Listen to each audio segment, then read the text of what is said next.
Hi everyone, welcome to the first webinar of the Home on the Range series hosted by the BC chapter of the Pacific Northwest section for the Society of Range Management.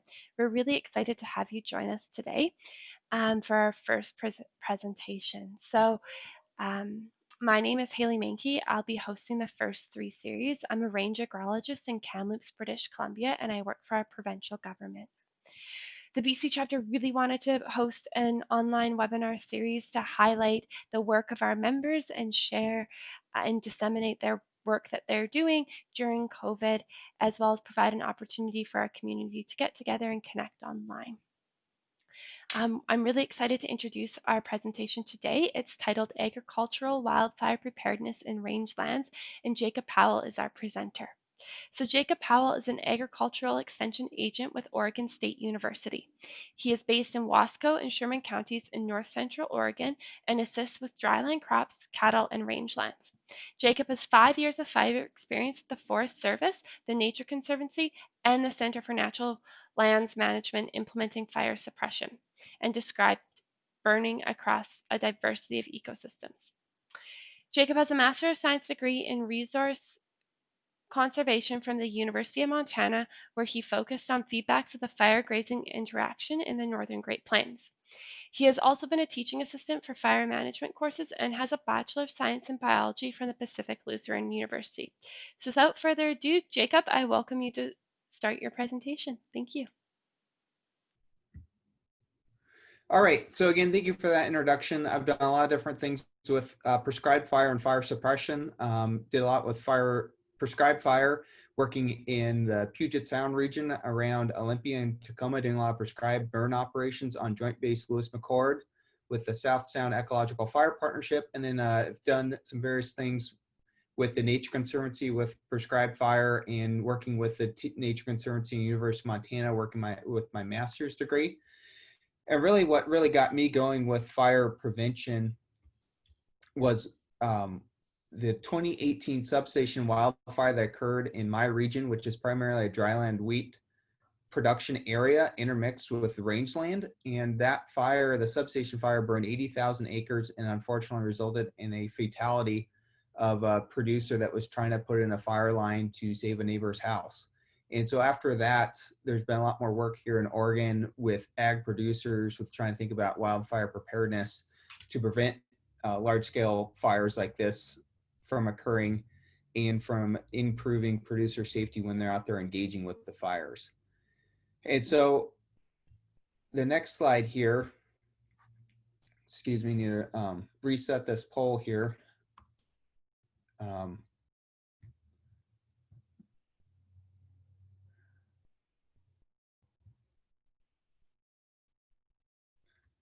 Okay, so I had to reset that, but this is a poll that there's also a shared link in the chat for this website. It's also a very short link if you need to just type that in by hand. This is also a QR code that you should be able to take a photo of this with your smartphone, and it should bring up the survey website. So hopefully you guys are able to access that, and I can go ahead and start that poll. And so just real quickly, trying to get a sense of our audience here today. I greatly appreciate you guys filling those in quickly.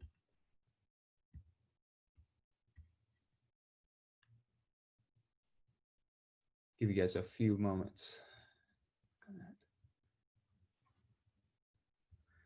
I've just popped the link back down to the bottom of the chat. So if you can't use the QR code, just pop into the chat. You might have to click the middle of your screen to get the chat bubble up.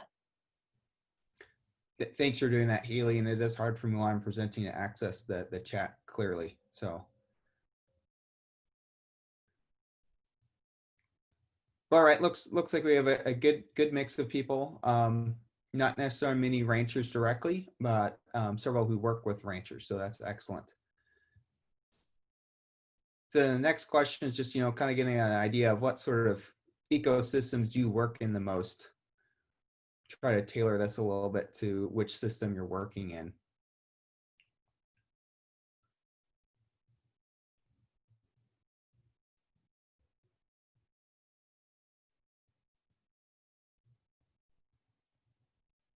All right, so kind of coming from the British Columbia crowd, looks like we've got several that work in forests, as well as grasslands, and kind of good diversity of ecosystems there. So thank you for filling those out.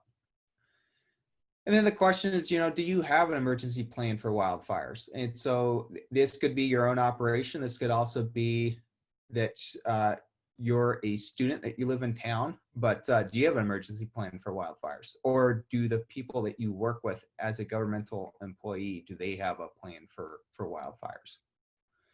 And it's something that, unfortunately, here in Western Oregon, we've had so many wildfires that have just exploded in the last couple of weeks in regions that typically we don't think of wildfires occurring. And so a lot of people were caught a little bit off guard by what happened there. And that ecosystem was primarily forests that burned, but forests with a lot of small acreage farms and hobby farms that there were a lot of livestock that need to be evacuated very quickly. So kind of good mix of people who have one, or you do, but it's not official, or you do have one and it's in writing. And then, do you perceive wildfires as being a risk in the areas that you work in or for the operations that you work with? And I think after this wildfire season, a lot of us now, we are realizing that we do have a serious risk there.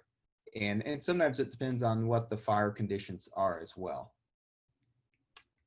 So I'll go ahead and move on to the next slide. I appreciate you guys filling those out. There'll be a few more polls as well throughout this. So with wildfires, it's easy for us to look at the green landscape and say, oh, nothing's going to burn here. It's way too green and moist. However, we know that basically if anything out there has carbon that it's containing, it will and can burn given the correct fire conditions. And so this is an interesting before and after picture of a wildfire that happened in Montana. You look on the left, you think there's no way that could burn. And you look at the right and realize that, wow, if the weather patterns and the dryness of the fuels align, you can have some very extreme fire behavior in which anything can burn. And it's important for ag producers that, how can we be more prepared so that it's less of a rush when the disaster happens? Because ranchers are going 24 hours, 7 days a week, and then you have an emergency like this added on top of it, and it can be extremely stressful for them and also for their livestock that they're trying to take care of during this event. And so real briefly, what I'm trying to focus on here is thinking about the risk of wildfire. And so you have the hazard of it, given where you're at. What's the likelihood that wildfire is going to start and occur in that area, given what previous events have happened? What's the intensity that's going to burn out, given the fuels that are there? And then you also have the vulnerability of that community or that ranch. And that's something that we can do something about, that we can change where we decide to expose different resources to wildfire. And we can also improve our susceptibility on what we can do if a fire will be harmed, if an area will be harmed by a wildfire or not. And so basically, what we can do is one, have a plan to help address how susceptible we are to a wildfire damaging our resources and our human health and lives. You can have a strategy to prevent wildfires from occurring with ignition sources and the various activities you do in an area. And then you can also manage the intensity by doing fuels reductions work. And you can also try to address exposure by where you decide to put various resources in communities at. So this screenshot here is of the cover sheet that I shared with you folks. And basically, this kind of goes over the big bullet points of what are covered in those plans. So the EAP, or Emergency Action Plan, and the Fire Prevention Plan. And additional, that other information here has to do with the new Oregon OSHA requirements that producers who have employees need to follow. If a producer is just their own entity and they do not have employees, they don't have to adhere to these. But if they have employees, there are certain steps that they now need to follow to ensure that they can be safe and not liable if an employee does get hurt during a wildfire. So again, this is the Emergency Action Plan, or EAP, and I'm just showing these primarily in case people can't access those documents, what it is that's there. So just, any emergency action plan, basically you're trying to have contact numbers available, who you're going to contact when the emergency happens.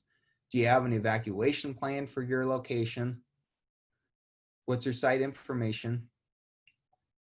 I'm primarily focusing on rangelands in this presentation, but if you have a lot of equipment, where are you going to put those during a fire so that they don't get burned up? This plan also works, if you have flooding or other concerns. And do you have a supply cache that maybe you're storing extra livestock feed or other food stuff that you might need? And I also think it's key to have this on-site and off-site emergency information box for first responders to see.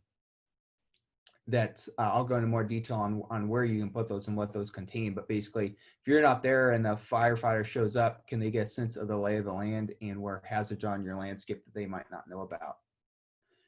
So again, obviously with rangelands, we have a lot of livestock that we need to think about covering.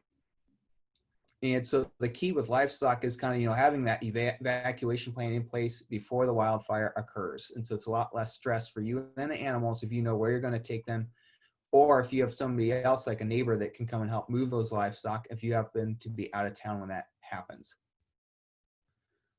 And so basically, being prepared is that a lot of social media helped facilitate some livestock evacuation during the recent wildfires in Western Oregon. But I mean, you can see from this post here, very stressful. Somebody had a flat tire on their trailer that they barely had time to fix. Fires coming, they're running out of time to get all our livestock out of there. And so they're very stressed. But at least in this day and age, with Facebook and other social media sites, if you don't have a plan, you can easily put things on there, requests for help, and often generous people are following those social media posts and can help respond. And again, think about how are you going to be able to identify your livestock during an incident as well. So I mentioned emergency kit location essentially. And so like you could have a PVC pipe at an entry point to your operation that then you could put a map to indicate where things are at on your operation. And again, obviously the first step is make that map and make it so that it makes sense for first responders. And then also in that EAP, it covers a firefighting action plan that, if you have employees, make it clear that, they don't necessarily have to stay and fight the fire because that can create some liability issues. And then decide who on your operation can stay there and who can help do other things with the wildfire in the background, essentially not on the front line. And then do you have a plan for triage of, priority areas that you're going to put fires out first versus other areas? Because there's a good chance you won't have time to do it all. So again, these are some good things to think about with this plan is have an age limit. What types of firefighting are people going to be doing? Usually, we're only focusing on rangeland, cropland fires. Some other good information there as well. And then this next poll is just trying to make people realize that there are a lot of additional things that if you have other people in your operation who maybe are not as experienced dealing with fires, there's a lot of things in the background they can do, such as some of those different things that are listed there. And so start thinking about some of these other options as well. So if you can access that poll, you can access it. If you can't, that's all right as well. But essentially here, often we think, oh, just leave and get out of the way. But the key that I really focus on this is being a liaison with first responders, that they show up, they don't know the lay of the land. Sometimes they do, but often they don't, especially with ag operations. So it's key that they have a resource that you connect with them. Another big thing is communication, that often they can't. Your ranch operators, they don't have the same radios that those first responders have, so they're not going to be able to communicate well with them during the incident. So if you can have the same radio that your ranch operators are using and stand next to or connect with one of those first responders with their radios, that way suddenly you have a connection between the two different types of radio communications, and that can really pay dividends. So it's key to think with this wildfire preparedness, we have really small fires that they first start that basically anybody could try to put out with a fire extinguisher. However, don't lower your guard just because it's small. And then suddenly you have these fires that they start growing quickly. And we have to realize that we need to have folks that have some basic wildland firefighter training. They have the correct attire and they know how to use the correct tools and equipment. So to begin with, if you're going to engage with that fire, make sure that you're wearing the correct personal protective equipment. So here you have prescribed fire occurring in Oklahoma. And so you can see the ranchers are wearing basically non-synthetic clothing, and some of the professionals are wearing the fire Nomex clothing. But it's key to realize that essentially just don't wear synthetic clothing. Like polyester and some of those quick drying materials will just melt in the flames. So make sure that you're wearing cotton or wool, and that's a good way to ensure that you won't be impacted by the flames as much. When you engage in a wildfire, make sure that you have what they call LCES, or you have a lookout established, you have communication, you have escape routes and safety zones, and identify here that I've got an S at the end of those to make them plural, that you should have multiple escape routes and safety zones because often one can be compromised. So have a good view on everything that's going on as indicated in this photo. And then just trying to think about tactics with engaging with a wildfire. With this photo, the problem is a lot of these resources are not parked in the black. They're parked in the part of the field that could still combust from a fire. So make sure that you're keeping people in the black where it can't burn any longer. And then just real quickly here, we're running out of time a little bit. So I often encourage people to think about being nimble in their attack on a fire. That you can have ginormous resources like this dozer, but it's going to take a while for them to get around things. But if you're trying to quickly put out a fire, have a nimble approach that you have high clearance four-wheel drive vehicles like a Humvee here with pump and water ready to go. Here you can also see a truck with a slide-in unit that's got water that's a lot more drivable than a really huge truck. And then this is a really fancy setup here, but some of these UTVs, if you have, a 50 to 70 gallon tank on the back with a pump, you can really get around a lot of different tight corners with those small UTVs and put small fires out very quickly and effectively. And also, don't be afraid to start your own fires if you know what you're doing. If you see the big fire coming and you know that you have unburned fuels that you could potentially help with, this photo here is from the wildfires in Western Oregon that the grass seed producers were lighting their fields on fire in front of the impending forest fire that was coming. So that way, when the embers hit their fields, it stopped the spread of the fire right there and went out.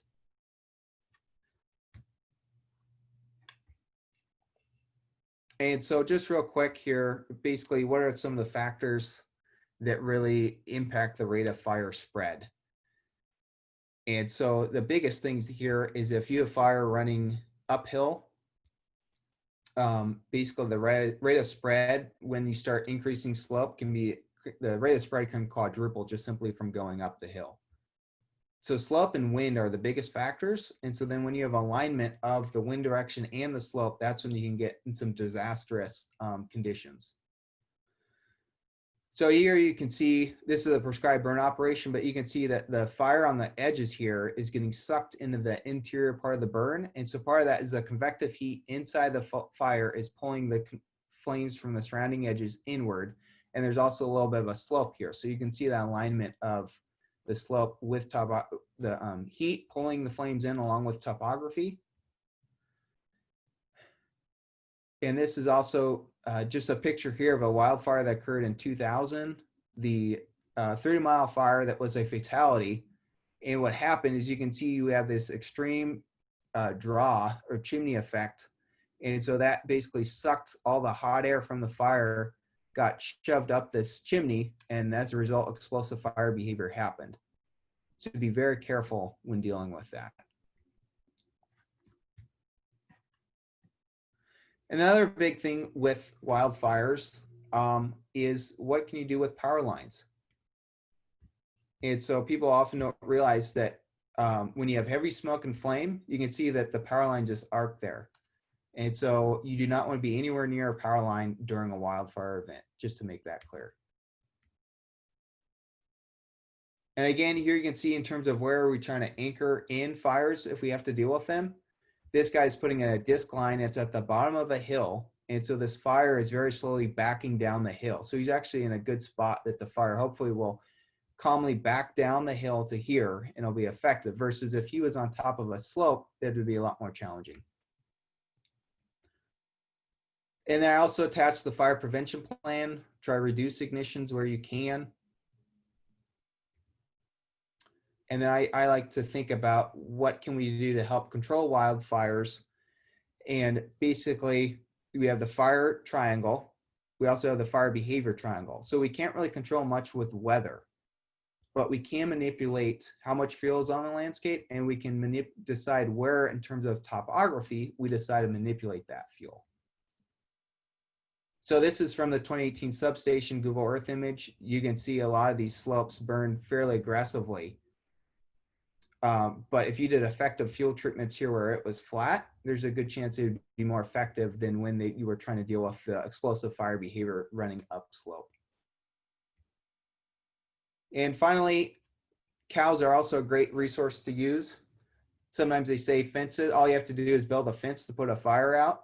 And so here you can see that fence line, and where the cows were not grazing, the fire burned, but then it got to the area that was grazed and went out.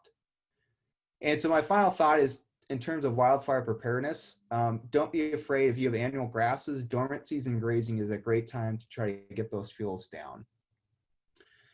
And there's been several research articles out, both in the shrubgrass steppe and in annual grasses, where they've shown that winter grazing reduces rate of fire spread, flame length, and overall creates areas that first responders can get in and be very effective in dealing with the wildfire. So with that kind of concludes my presentation. If you have any feedback you'd like to give, I'd sure appreciate it, both good or bad. You can follow this link here. It's also in the chat, or this is another QR code that will take you to a survey to help me improve future teaching. So thank you very much. We can open up for questions now. Thank you very much for your presentation, Jacob. That was great. I didn't see any questions in the chat come up during the presentation. So anyone, you're welcome to jump in either audio or in chat. And if it's in chat, I'll read it out. So we'll give everyone a minute to get together their questions if they have any.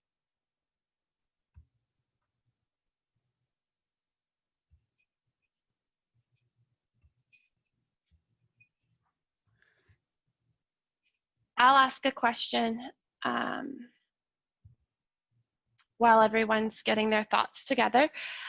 So you offered like a lot of great suggestions about how to be prepared once a wildfire hits, but is there, what would you say if there's like the top 2 things a producer could do on their ranch to reduce the risk of fire? I know you mentioned the fuel, managing fuel, and so is there anything beyond fuel management that they can do when planning their ranch to help reduce their risk of being susceptible to wildfire? Yeah, so I mean, fuels reduction is a real quick response that people can do. There's also been a push to think of critical control points, that when there is a fire, where are areas that you've kind of prepped that you can stage resources at that's going to be a lot more effective than if you didn't have those points of control and you were just going willy-nilly on the landscape thinking you were going to find a great spot to stop the fire, when in reality, if you would have sat down and looked at maps of your ranch, you could identify, okay, if there is a fire, there's a good chance I could put a bunch of resources and water at this location and we could stop the fire there, versus a less strategic approach. You're going to put resources in areas that they're probably not going to be able to make a difference. That's awesome. Thank you. And then also in those points, there's a push, try to develop sources of water for livestock use, but also have those springs and troughs available for when there is a wildfire. And so it's kind of another approach that, you know, plan where you want to put those water sources for your grazing operation, but try to see if you can also put those in areas that would be good control points as well. So try to make it a win-win for fire protection and for your livestock as well. Awesome. Thanks, Jacob. We have 2 questions in the chat box, so I'll read them off and hopefully you can give us an answer. So Madison Hughes is wondering, how, as an undergrad student, can I volunteer or get involved in wildfire research and prevention? Madison, do you mind sharing your location in terms of if you're in BC, Alberta, Oregon, Washington? That might help Jacob's answer possibly. Yeah, absolutely. I am currently in Kamloops, BC. Oh, you're in Kamloops. Yeah, I'm at TRU. Oh, perfect. I can connect with you after Madison because I actually did undergrad research on fire recovery. Okay, Um, thanks. Yeah, so there's but great forestry and rangelands both have good programs to think about wildfire research and prevention. And it's interesting too, just you get into prevention, it's also almost more of like a social science, which, I personally do not have much experience with. Um, but, it's kind of interesting. I've done research with fire specific ecological responses. And so now here I am trying to connect that socially as well. awesome. Thanks, Jacob. This will be our last question since we're running out of time. So we have two more questions. So you mentioned anchoring briefly. In terms of agriculture, how important is it to use anchor points in terms of LCES versus LACES, LACES? So adding anchor points to your acronym. Right, that's correct. And so that's there's been a lot of discussion in the suppression world in terms of LCS versus LACES, but basically the importance of anchor points, it depends on what sort of ecosystem you're working in. Some of these really light, flashy fuels that burn fast, but sometimes you can attack a head fire in those and actually be successful with it. So sometimes you can try to get around those quickly without having a really solid anchor point set up, and you can sometimes get away with it. But you have to be careful that sometimes during extreme wind events, you might not be able to get those out without an effective anchor point.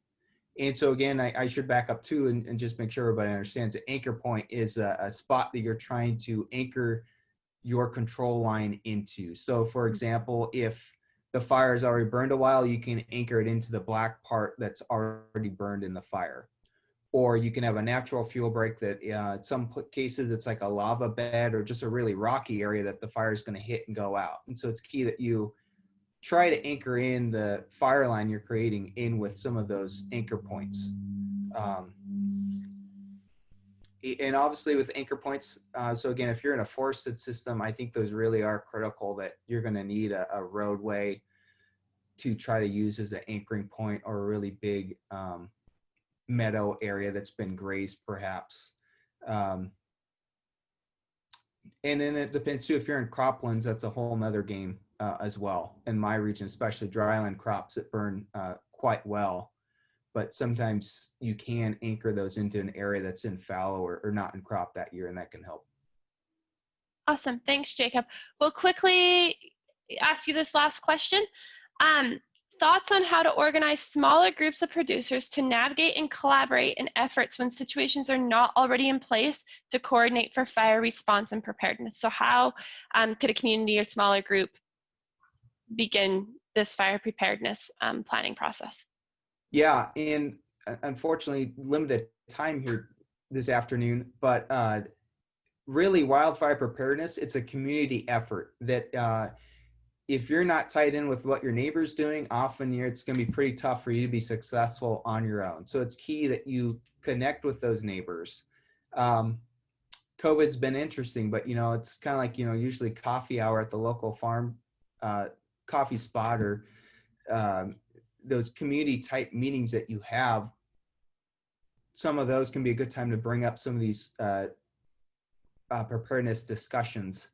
And I will say too, it's interesting in my region, it's a lot of cropland, and the southern end of where I work there, it's mainly rangelands. And so there they have RFPAs, or rangeland fire protection associations. And so those, basically it's groups that they're trying to take a neighbor approach, but then also when there is a fire that occurs, these RFPAs, they've done training that they all go out and try to put the fire out together. However, there are other areas that are more cropland or more forested that suddenly, in the state of Oregon at least, you can't establish those RFPAs in. And so a lot of the producers are trying to form their own groups or change legislation so that they could form, a more cropland specific fire protection association, essentially. So, I mean, if you have the capacity of having some sort of RFPA, that would be awesome, that you're on the same page with preparedness and also with response to the incident when it occurs. But otherwise, like I'd say, it's a community approach, so it's worth talking to those neighbors, having coffee, in this case, having an outside meeting at somebody's shop, or taking an afternoon for everybody to kind of drive around the several thousand acres that you might be talking about in terms of ranches that you might be bordering. So those are my thoughts to try to help you with that question. Thanks, Jacob. So with that, I'm going to wrap up this webinar session. So thank you so much, Jacob, for your time and for sharing your expertise. That was a really valuable session. For those of you, Jacob has his slide up right now with his contact information. So if you have any questions about anything he discussed today, you can reach out to him at jacob.powell@oregonstate.edu. With that, I just want to say next week's session will be at 7 p.m. Pacific time. Rachel Whitehouse, a Masters of Science candidate, will be presenting on ecologically based weed management in rangelands, and we really hope you can join us then. So thank you everyone for tuning in, and have a great afternoon.